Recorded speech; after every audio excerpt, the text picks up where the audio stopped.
So my name is Hannes Rall. I'm the director of Shakespeare for All Ages, which is a film that proves that Shakespeare's works are actually timeless.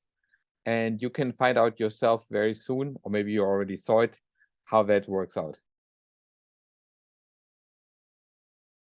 Actually, the origin of this short movie is based on my now almost a decade-long collaboration with the Shakespeare Institute in Stratford-upon-Avon, adapting Shakespeare for different forms of animation, inclusive VR and gaming.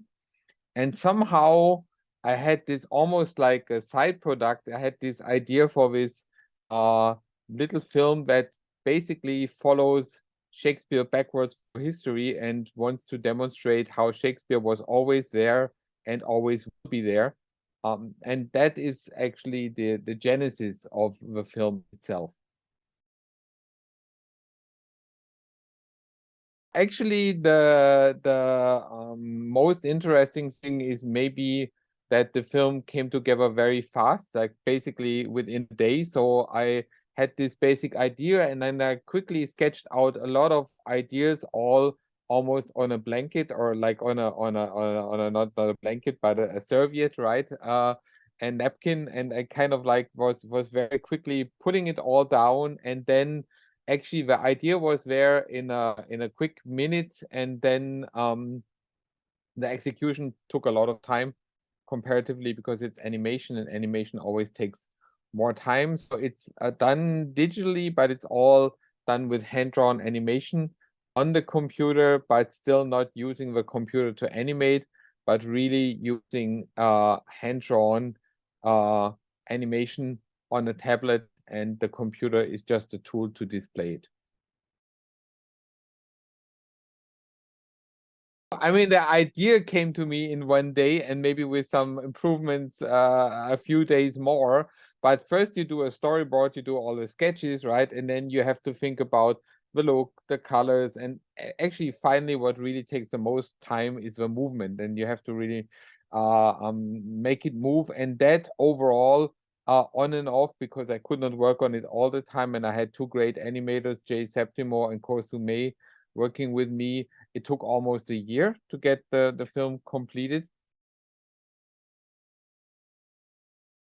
I have a major I mean, the funny thing is always, I always hear that a lot, because I'm also a professor. I also hear that a lot with my students, but this film was done by me and the team, not with my students. So yeah, that everybody thinks animation is fun, so it's fun making it. So, but if you keep in mind that you're basically doing 12 different drawings for each second of film, so it's actually quite a lot of work. So what you have to overcome is sometimes these a little bit more tedious stages there. Actually making all of these drawings is a little bit tedious and maybe not so fun, but you keep your eye on the prize, and then in the end the result rewards it very much. And it's very nice to see that the film is now, and has been on a 1-year journey, been very successful with festivals, and has now over, I think, 10 awards and so on. So it's quite nice.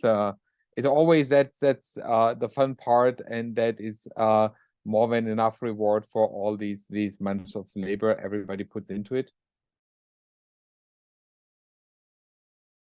The lesson I learned is, for once, which I knew before, but another confirmation is that it's always great to make short animated films to find appeal with audiences, because if it's short and sweet and it's funny in a way, people will respond to it very nicely. And also what I found is that you can very much stylize your images, and sometimes less is more. So if you have a heuristic design approach, that can make your film stand apart from other films, which maybe show a little bit too much at times. And that is something that I saw confirmed with film, and with another one I did a few years back. So I guess all different films need different lengths, but I think sometimes it's nice, also fun for the director to make a short, funny film.